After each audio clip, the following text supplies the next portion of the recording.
Kasi grabe, ang dami ko nang natutunan. Grabe, dami na natutunan. Dalawang kamay naman. Dalawang kamay. Tapos yung third look na versus kasi kahit wala ko naiintindihan. Ito na naman naintindihan.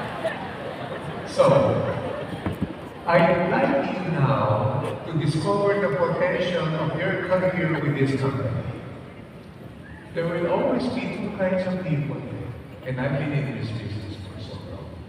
Some people will say, how much money am I going to make out of this? Too short term.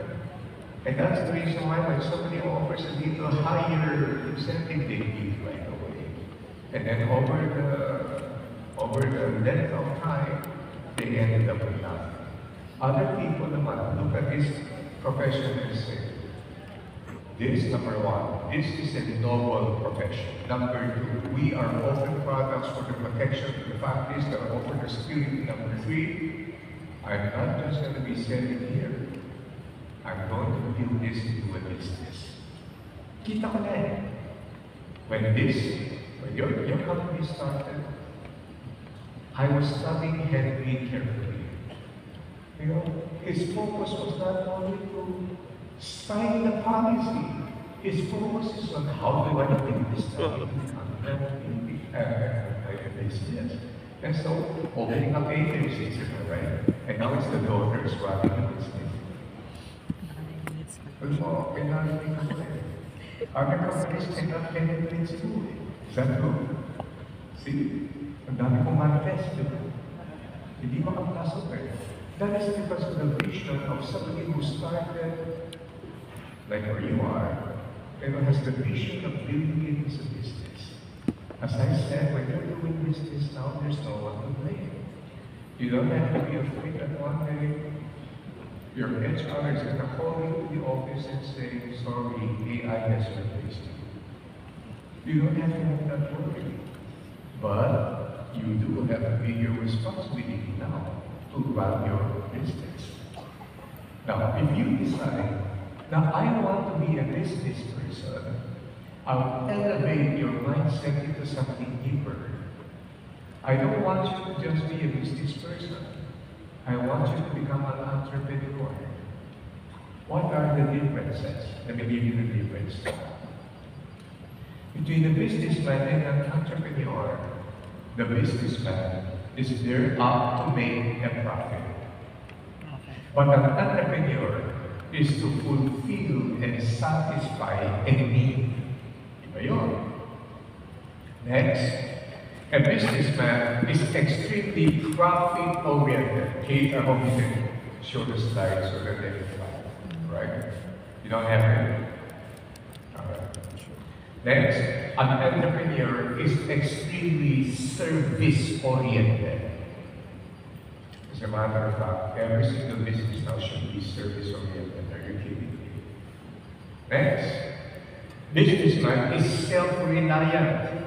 An entrepreneur relies on network.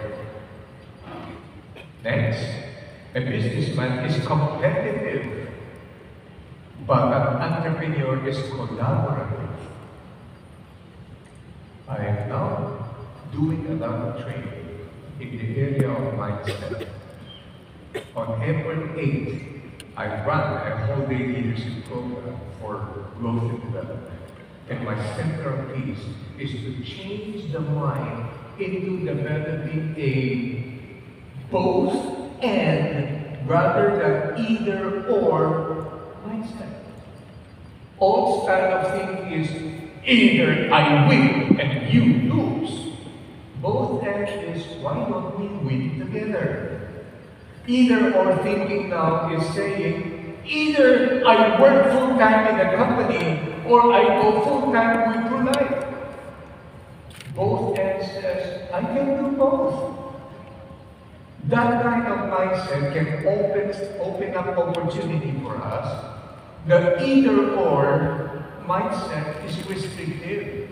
It will not make you agile. It will not make you adaptive. Next, businessman prefers strict conformance, but an entrepreneur prefers empowerment. Next, A businessman deals with the same thing, but only after the process of innovation has been done. But an entrepreneur is an innovator, creates new products and services and others because kita niya yung needed. A regular person who only has a job will always look at problems as disturbance and distraction towards the work. But an entrepreneur will look at the problem and say, how can we make money out of this? Because there's a need for you. We have been taught wrong. Trust me, we have been taught wrong. Question, what is the purpose of doing business? To make a profit. That's what we were taught. That's wrong. Making a profit or suffering a loss, they are not purposes, they are outcomes. But the purpose of doing business is to provide solution to a problem that somebody has and to provide a fulfillment of a need. That's why I love dealing and studying problems because it opens up. I've been averaging 300 talks and trainings and seminars every single year of my past 15 years, except 2020, when the pandemic happened. So when everybody was lamenting about how bad the world is, I started looking for opportunities.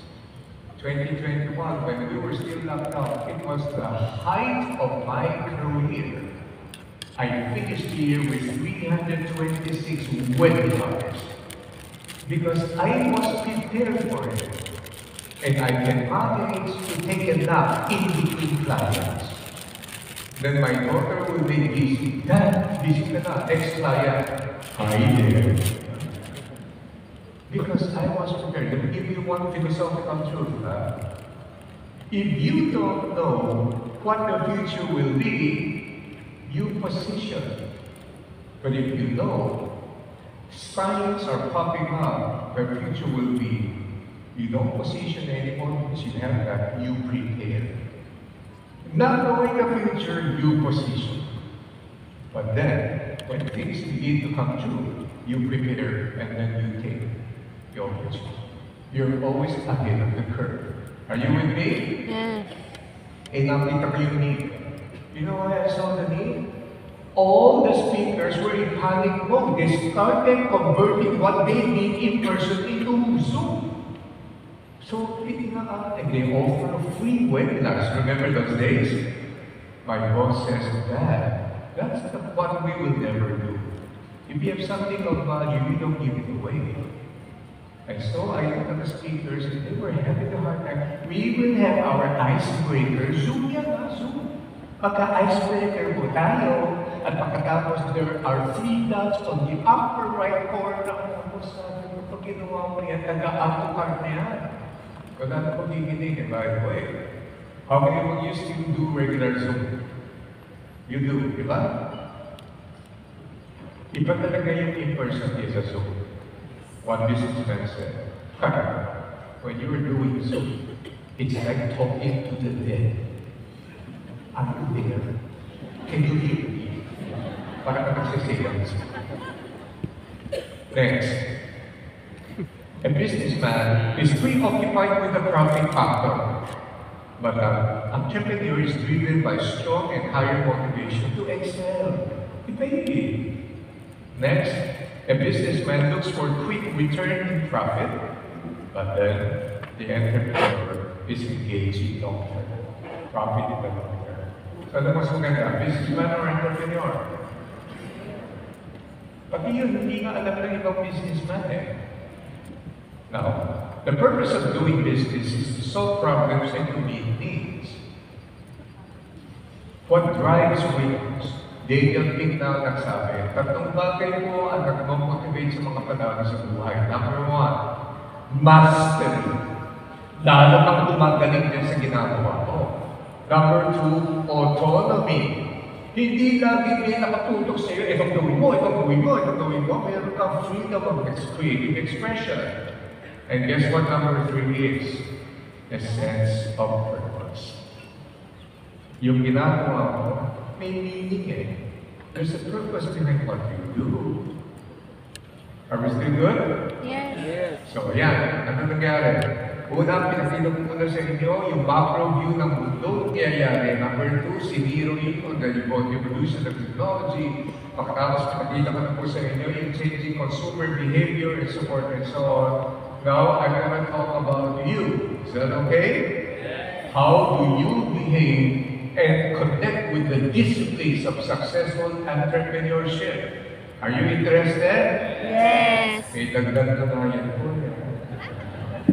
So, how is it that winners stay winning? And how is it that successful entrepreneurs function? Let me give you the following way. And this is not, hindi na ito yung masyadong highfalutin, sisimplihan na lang natin ang konti. There are 4 types of entrepreneurial organizations we have. Small businesses, scalable startups, large companies, social entrepreneurs. We're going to start with the pinaka-basic lang. First, let me present to you the anatomy of our entrepreneur. Ito po yung physical being ng isang negosyante, na entrepreneur hindi ng businessman. Brain keeps on thinking of ideas. I don't know about you. I get my best ideas when I'm in the toilet. Marami ko naiisip. Pero yung utak ko, kahit ang makita ko, how do we develop business out of that? Number 2, eyes keeps on looking for opportunity. Number 3, mouth keeps on sharing the vision. Number 4, ears keeps on listening to feedback. Gen Z, listen. Pag nasa negosyo ka, you will get praises from people. Ganda na servisyo mo, gusto kita. You will also be bashed by those people who are not happy, di ba? Hindi madali. Pero yung feedback niya, instead na siya ay magwawala at magiging emotional, kukuhanin niya yung feedback niya as areas for improvement. Hindi nakakatakot yung mabigyan ka ng negative feedback. Ang nakakatakot yung tahimik ka. Tapos, iiwanan ka na lang, dadalhin yung negosyo sa iba. That's the scariest part. Do you like your clients and your customers to love you? Yes. Yes. Now, what's the opposite of love? Hate. No, it's not hate. The opposite of love is apathy or indifference. Kasi yung hate may energy eh. Meron akong client galing na galing. Pag na-transfer mo at na-convert mo yung galing na energy niya, that person will become your most loyal client. Kaya ang tawag natin sa sales, service recovery. Pero ang nakakatakot kung hindi siya magsasalita. Pero iniiwanan ka na lang na, tutog na lang sa competition. Are you getting it now? So yung feedback is good. Kaya pag hindi mo makontrol ang emotions mo, tapos sinabihan ka ng hindi mo gusto, anong sasabihin ko? Why are you judging me? So you have to take that as a very positive feedback. So here are the following disciplines of successful entrepreneurs. 1. Successful entrepreneurs have the junkyard dog mentality. Anong ibig sabihin niya? Sino po sa inyo nakapanood na ng action movie, yung bang hinahabol ng mga masasamang loob, yung bida, may nakitang junkyard, umakit siya, tapos nakita mo yun yung mga aso, tumataho. Have you ever seen that scene? Have you? Yes. Tanong, anong klase ng mga aso umalapit? Malaki ang ulit. Okay. Anong mga klase ng aso? Doberman. Ano pa? Pitbull, di ba? German Shepherd, Rottweiler, di ba? So, may napanood na pa kayo action movie, tumatakbo yung bida, tapos umagya sa jacket, nagbabago yung mga sisusunod. Sabi po nila, pag ikaw ay nakagat ng mga malalaking aso, nakalalak ang jaw niya. Minsan kailangan dalhin ka sa vet para matanggal. Ganyan siya. Pag inumpisa na isang bagay na nakalalak ang jaw niya, hindi basta-basta mo. Kaya hindi siya nagsasabi, ay. Kaya hawak ko yan. The number one problem I see with young people is this. Parang over-sheltered, pero wala naman siya sa Singapore. Pag binigyan mo ang trabaho, medyo hirapan. Ano ang favorite expression? This job is not for... Have you ever heard that? Yes. Di ba parang tumapit sa Kuya Francis, this job is not for... By the way, sinasagot ko yung lahat ng PM ha, wala akong assistant. You know why I'm not monetizing that? Because the Lord has allowed me to use Facebook and all the social media to minister to at least 9 young people who wanted to commit suicide. Matyaga ang pagdating doon. I met 4 of them. Yun yung ministry ang issue ko eh. And so, sinasagot ko yan. Sino sa inyo sumusubaybay sa aking passion, purpose, productivity? Tapos o, kita ko yung mga tatalino eh. So sabi ko, Sir Francis, ang hirap ng trabaho ko dito. This job is not for me. Ang sagot ko, so what job is for you anyways? Pero sir, akala ko okay na itong company na. Kasi sabi ko, ang hirap pala, nakakapali ako. Sabi ko, nag-uumpisa ka pa lang. Ano ba i-expect mo? Lahat ng mga MDRT, ganun din naman sa umpisa eh, pero hindi sila nag-quit, correct? Eh pero sir, hindi, grabe. Hindi na kailangan kwentuhan ko pa para makaintindi. Can I give you a kwento? Yes. Sino mga nanay dito? Taas mo nga eh. What age does a child begin walking? 1. Yung unang atete pa lang maglakad, matutumba o hindi? Siyempre, bakit? May nakikita ba kayong pinanganak ng mga sakdol, biglang tumatakbo? Ano yan, tsaka? So, anong ginagawa mo kung sa patag na magkatumba? Pupulutin mo, ibabalance mo, pagkatapos, try again. 2 steps! Natutumba? Yes! What do? Wash, rinse, repeat, di ba? Hanggang sa 3 steps, 4 steps, 5 steps. May nakita na ba kayo mga sabi? I don't think walking is for me. No. So, umpisa. Eh, kaya kami mga MDRT tayo, may mga seniors tayo, may mga mentors tayo. Eh, yung magkaroon, they can handle you and they can help you along the way. Next. Successful entrepreneurs commit all of their time and energy into their idea. I never thought that one day focus and attention has become a skill that needs to be developed. Ang lakas ng distraction eh. So gagawin ko, biglang may nakagaling sila na Bible message, perhaps yung Bible message, may link pa, may link din pang ibang-link, pagbalik mo, 20 minutes na nawala. Did you experience that? Kaya kailangan nakatutok ka, ito problema ko. May mga painted motivational speaker na sasabi, ipasura mo yung to-do list mo, walang kwenta yan. Kaya nga nag-strategize tayo, kaya nga nag-work yung to-do. Alam mo bakit yan advice niya? Kasi he has nothing to do. That's why. So you have to stay focused. Mabilis ang distraction, ha? Mabilis ang distraction, maniwala ka sa akin. And so, you cannot do business once in a while and then expect to grow it like magic.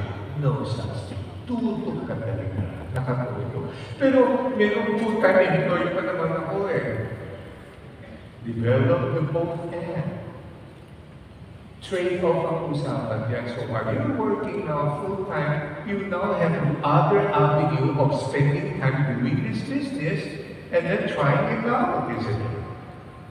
Nung araw hindi pwede eh. Bakit? Kasi nung araw, kinakailangan pumunta ka sa opisina para makapagtrabaho. Ngayon, dala mo na yung opisina kahit sa makapunta. So you have to learn, yung nga lang, ang trade-off yan, wala nang social life, wala na yung mga gimmick dito, gimmick doon, kung ano-ano. Misa-misa na lang, Olivia Rodrigo. Number 3, successful entrepreneurs like working with people. Here's the truth. Prospecting new customers Not easy kasi these people are different from you.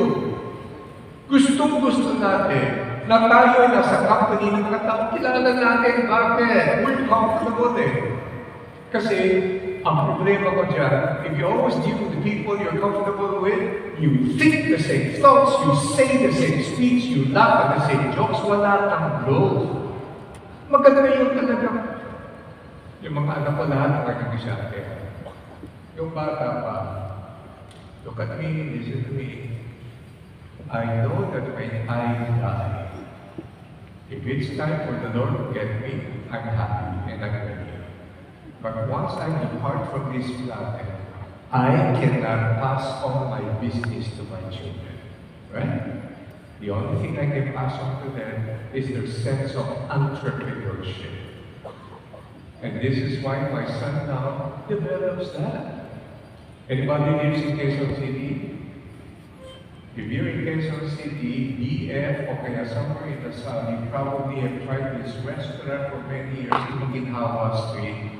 He started the biggest restaurant there with his Japanese partner called Crazy Katsu. And during the pandemic, nag-introduce siya ngayon ng Turimo ice cream, mahal yan.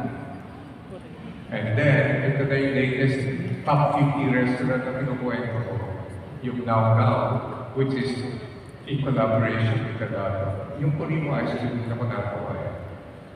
That ice cream is in collaboration with a Japanese cosmetic company called Shiseido. Ano kinalaman ng cosmetics with ice cream? He introduced the first ice cream with collagen. Lakas ng benta. Puro lalaki ng bibili. Next, my daughter is very famous, pero mahal siya. Hannah Wong is now known as one of the top designers doing wedding gowns and afterwards. Record ko nga, pumapala ko sa nasisigili ko yung ate ko mamaya. And then my youngest, Rachel, is now handling the most difficult product in the family business, her father.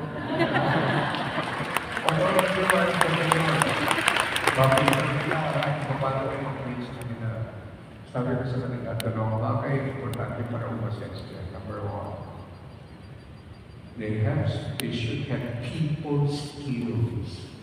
Stanford Research Survey says success is 87% people skills and 13% product knowledge. Something like that. True. The second thing is to have confidence. But confidence is supported by competence.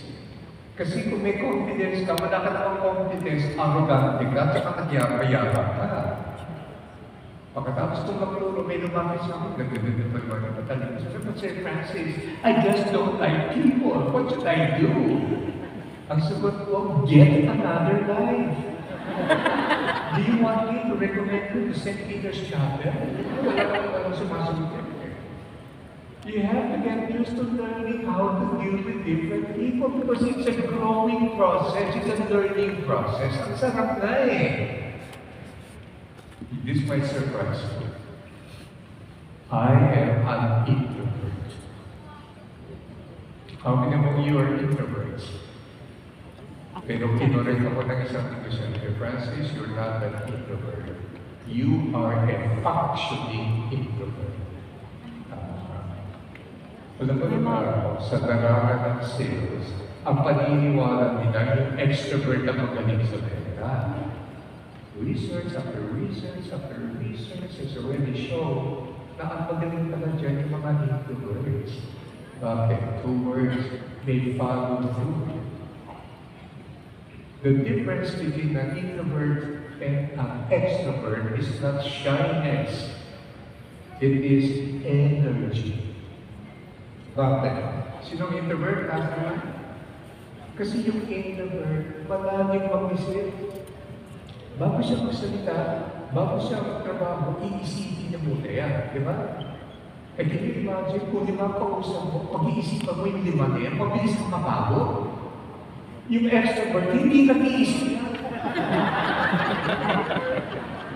Nauubos ang energy niya pag nasa kausap. Kasi doon siya pumipick up ng ideas eh. Again, both and functioning introvert who is very good with people, and an extrovert who has deep critical thinking skill. Yun. But follow through is very important. Now, you stay in touch with people. You learn from them. They learn from you. You are not afraid to be corrected. And you are very respectful all the time. Number 3. Oh, by the way, ika nga, ilang speaker na yung nagsishare nito, hindi nila alam, ganun ako, tinopia rin naman ako. Today, if you are not networking, you are not working. Right? So, mas malakas na yung association mo sa mga tao, mas malaki ang opportunities mo eh. Number 4. Successful entrepreneurs have a talent for focusing on the solution rather than the problem. Ito yung pinost ko eh. If you focus on the problem, you will have more problems. But if you focus on the solution, you can see opportunities. Marami pong business, nagsimula as problem. Ano ang pinakasikat na produkto noong COVID-19? Nagdaming lahat. Face mask. Anong pinakasikat na brand na face mask? 3M. Pinakamahal. Alam mo ba, yung face mask na yan, that was a failed product. Ang original pattern niya ay designed for bra. Kaya lahat ng tao naka-bra. But it was an opportunity for them. Next, Scotch Guard. Nagkamali yung isang chemist, nung nahulog sa sapatos, kita nila, wow, hindi dumidikit ang tubig doon. And then of course, the most famous post-it, mali na yung timpla ng chemist eh. Kasi sila may failure, pero magtitingin sila ngayon sa solution. America has all the money. When they first launched their Ostrom, sabi na, how can you take those? Eh, walang gravity doon. So they spent millions in developing an anti-gravity pen. Para pag nasa space ka, pwede ka pa sumulan. Russia has no budget.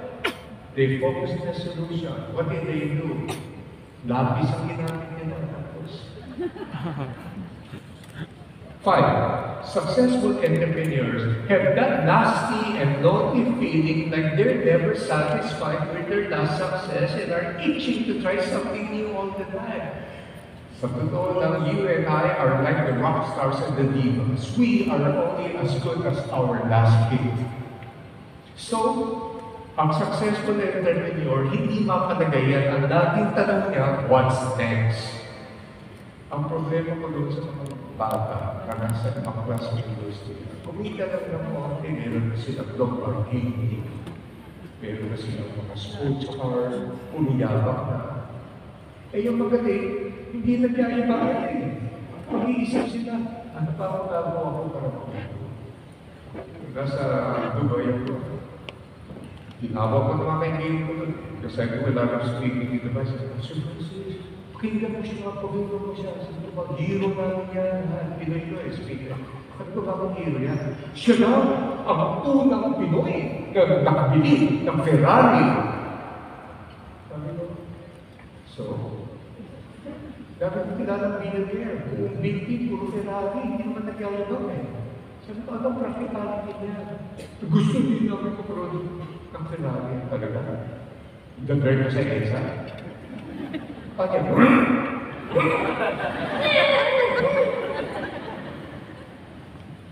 But they're never satisfied. Next, successful entrepreneurs are continually learning from others.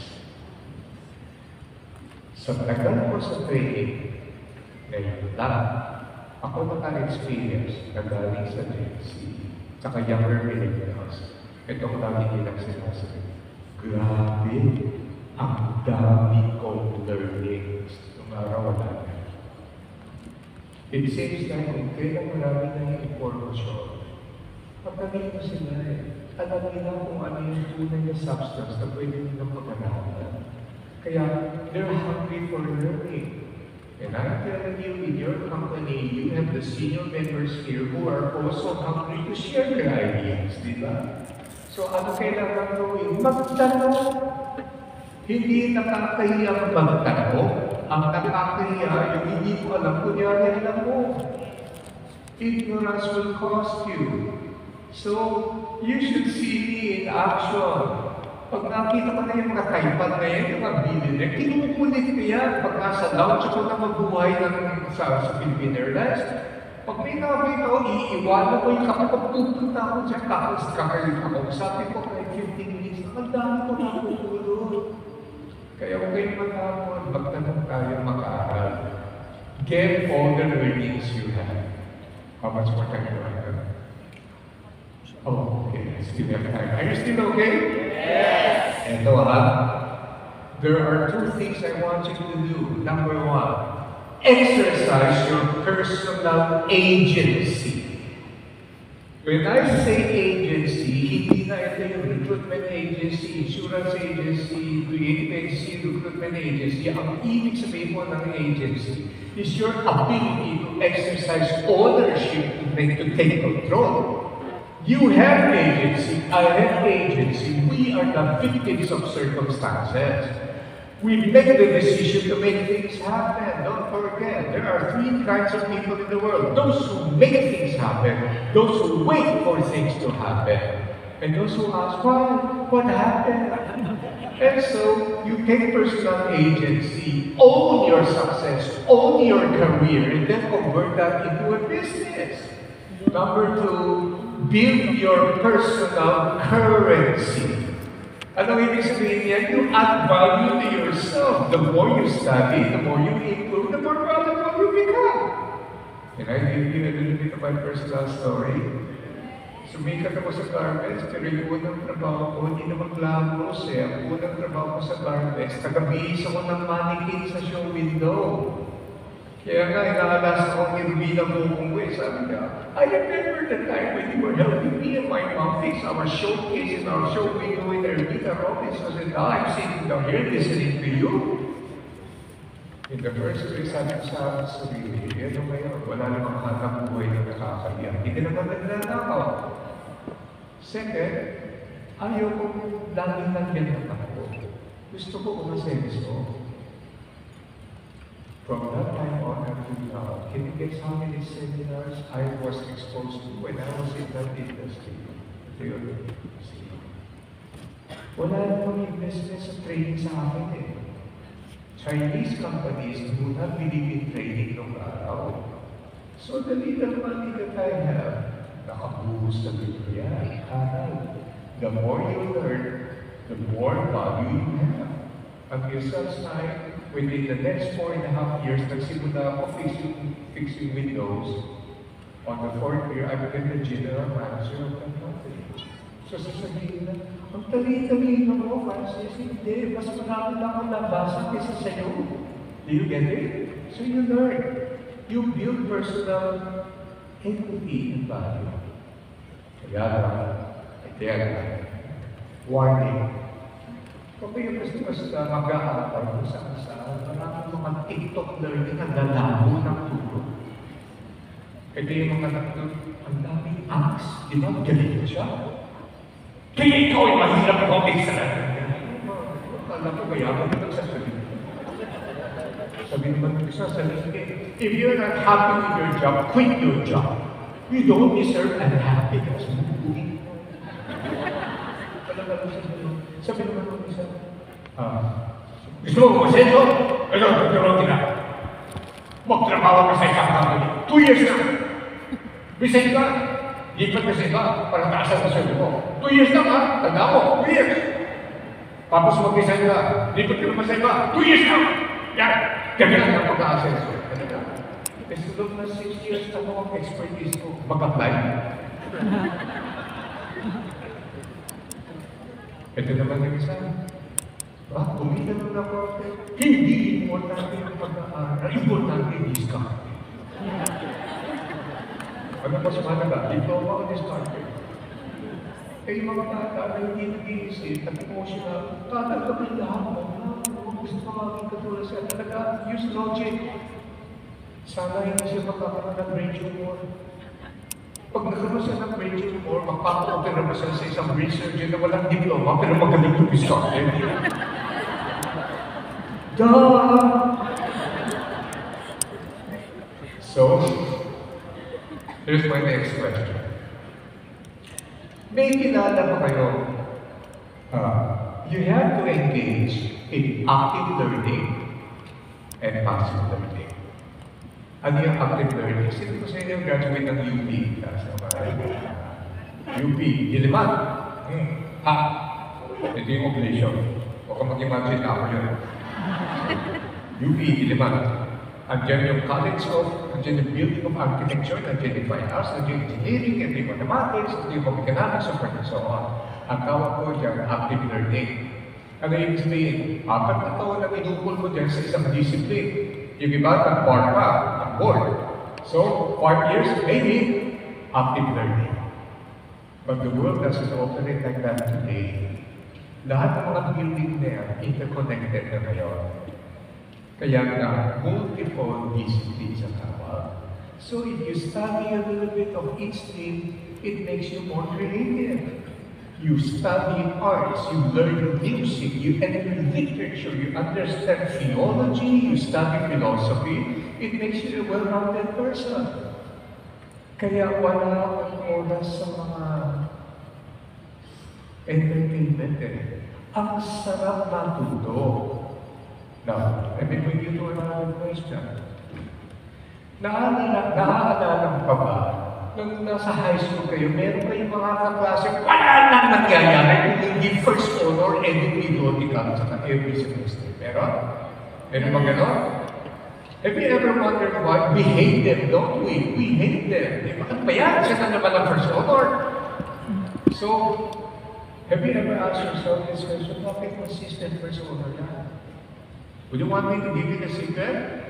So I went to New York, I asked Dr. Adam Grant, I think ng superstar ngayon, I will be with him this November. Magdadala ako ng buong leaders ng ibang industriya, kakaroon kayo ng mentoring study tour.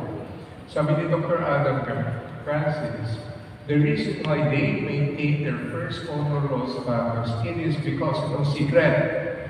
They have discovered a template. May template pala sila. I'll give you one example. Ma'am, what's your name? Sal? Bakit?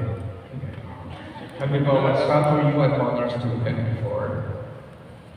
Elementary. Kita mo? Tsura lang, honor student. So, for example, si Sal, honor student niya. Alam mo, bakit naging honor student? May template yan eh. Ano yung sabihin ng template? Alam na, pag-gising sa umaga, kinakailangan ng business ng mga tapos habang nag-aalmusal, nagre-review niya. Habang sumasakay sa kotse, nag-commit, pupunta sa eskwela, nagre-review din. Pagdating sa eskwela, ang unang lugar na pupuntahan niya ay magre-review din yan. Alis sa library, pasok sa klase, tinitigilan na, itong teacher ito, wala akong problema. Teacher spec ako. Dito sa teacher ito, may problema ako, kailangan sumiksik pa ako, di ba? And so, kaya siya na may maintain. Sir, what's your name? Enzo. May naalala pa yung mga kaklase ng mga sinapulo, matagas sa ulo, ayaw ng bagsak, dating bagsak, nagdatrabaho. Naalala ko sila? Halimbawa na, si Enzo ay ganyan. Matagas sa ulo, dating bagsak, ayaw mag-aral, walang disiplina. So, ngayon, diskarte lang ng diskarte, araw-araw yan. Kaya kung sinabi ni Sal sa kanya, Enzo, ano? Malapit na 5 hours. Alam ko, kailan? Bukas! Bukas! Hindi diskarte niya, di ba? So pagkatapos ng 4 years, nagbiro mo, nagpangkat ng love day pa ito sa Sal and everything else. Paglabas niya sa campus, pagtapak niya sa mundo, walang template doon eh. Kaya nanginginig. Ito si Enzo. Paglabas kayo sa campus, tumapak sa mundo, natural environment ka. And the biggest question, kung bakit yung mga honor student, hindi naman lahat some of them are not doing well. They are afraid to take risk. Correct? Pero si Enzo, araw-araw risk na. Hindi wala kang bago siya, hindi. Kaya siya, nasa kulay, di ba? Ang gandang kombinasyon, happy learning, passive learning. Lahat ang kilala ng mga negosyante ni Waka na hindi nakapagtapos ng pag-aaral, ang galing sa passive learning. Tanong, grabe, ang kukulit. Kilala niyo si Chiquita? Tanong yan. Ang pinagmamalaki niya, 7 years siya na high school, pinagmamalaki pa. Look at where he is now. Tanong pa rin ang tanong. That's why today, you want to grow? What? Check the sources ng mga nagtuturo sa inyo. Wala kang social media nung araw. Nakilala ko itong mamang ko na tuturo sa pera. Wala, si Jinky, hindi ka nakukusaya. When he died a poor person. Magaling magturo, pero sa tunay ng buhay, wala. Okay, thank you. Salamat sa sandwich. Pero yung mga kilala ko ni Kusante, hindi nakapagtapos ng pag-aaral. Ang laging regret nila, Francis, I wish I finished school. Kaya hindi ko pwede sabihin, either diskarte o diploma. What is it? Both and. Diskarte and diploma. Next. You have to be ambitious. This is now being ambitious yet maintaining humility. Basahin mo yung books ko ngayon. Pag ikaw magaling, and you have greatness, yung kilala ko mga tunay na winners, tahimik lang sa room. Kung sino yung ingay, alam mo kung tahimik yan? Because they don't have anything to prove anymore. Pero yung mga may ingay, mga madrama, sino ba yung hindi pa successful eh? Kaya dinadaanan sa drama. So you have to be humble, but you have to be ambitious. So when you apply the law, you are ambitious, isn't it? Because we have to have a desire. Invest in your personal growth. I'll never forget what Jim Rohn said. Formal education can earn you a living, but self-education can earn you a fortune. And that's the one thing I love with this company. Walang tigil ang training eh. From whatever walks of life you are from, hindi sila namimili na ikaw ay maganda, hindi ka maganda, lalaki, babae, maganda, bata. Andiyan yung opportunity to learn. That's why you have to exercise your personal agency. You can never say, I'm not getting enough training. It's there. At yung training na nakuha mo dito, hindi na kayang nakawin sa inyo yan eh. Wherever you go, you bring it along with you. Raise up your right hand, you too far. Tap the shoulder person to your right. Look at that person and say, kaya ikaw mag-aral-aral ka na. Alam mo na, mag-aral-aral ka naman. And huwag ka pa, tap the shoulder, look at that person and say, huwag kang kain ng kain na.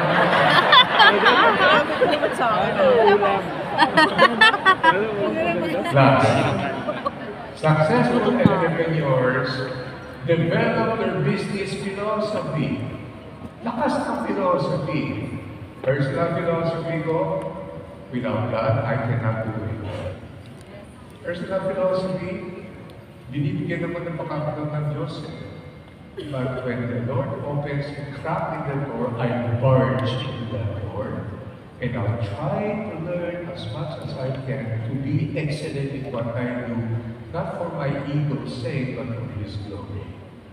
Business philosophy ng mga tao, ng mga successful, yung pera, gagamitin ko lang naman yan. Pero hindi siya pumapasok dito dahil sa pera, dahil itong negosyo din so, ang dami niyo matutulungan ng pamilya dito. Pag uwi ko sa bahay, pwede ko ipagmalaki sa ating mga anak-anak, kinakain natin ngayong gabi ha. Galing ito sa honest labor as sa isang magiging na pagkahanap buhay. That's why your business philosophy shapes your behavior and your mindset. Go into business. be entrepreneurs, develop your career, make it into a business. Teach what you know and help others too. Ito ang nakakawal. The more you share, the more you get. Let me give you a very famous behavior and an exercise I learned from the church somewhere. Can you hold something in your right hand? Hold anything. O makawak mo yung sinya mo. Anything like that. Hold it tight. Hold it tight. Yung hawak mo will represent your career, represent your money, represent your knowledge. It even represents the people you love in your family. Hold it tight. But will you agree with me if I say God owns all of those, not you? Right? So is it fair for me to say the rightful owner one day will claim that ownership? Kukunin sa atin yan. Eh, dahil may pinanghawak mo. Hold it tight. Start trying the fingers and force it open. Starting with the middle finger. Subukan mo. Yeah. Try. How does it feel? How does it feel? It hurts. Comfortable or uncomfortable? Painless or painful? That's how it is. Pag ginawa ka mo, meron kang knowledge, sinuwapa mo, ayaw mo i-share, meron kang pera, ayaw mo i-share yung blessing sa iba, meron kang knowledge, ayaw mo ibahagi. Ganon yun. Pag nawala sa'yo, at kukunin niya ng may-ari sa kanya. Now hold the same thing with your same hand and hold it loosely. Yeah. Use your left hand representing the owner that takes it away from you. Yeah. How does it feel? Painful or painless? That's not the point. The point is because you are so giving and you are so generous, you have more space on your hand to receive more. Yun ang sikreto sa buhay. Welcome to this Bible study. So, one, successful entrepreneurs junkyard talk mentality. Number two, they commit all of their time and energy into their idea and nakafocus. Number three, they like working with people. Number four, they have a talent of focusing on the solution rather than on the problem. Number five, they're not nasty and not feeling like they're never satisfied with their last success. Number six, they're continually learning from one another and sharing their knowledge at the same time. And then number seven, they understand their business philosophy. So here's my conclusion. Be excited. Be on fire. Be willing to discover that and tap into that potential in you that God has provided you that we have not yet discovered. Learn, experiment, and always do the right thing. You don't violate your principles. And the continuous training, avail. If your company offers training, swapangin mo yan. Training yun eh. Learn. Don't be afraid to make mistakes. We all make mistakes at first, and then be willing to be corrected. And then, look at this business. There's no need for huge capital, correct? But you can develop this career into a business of your own, and then start on your successful business journey, a journey of growth managed by the right values. That's how you build success. Maraming salamat po.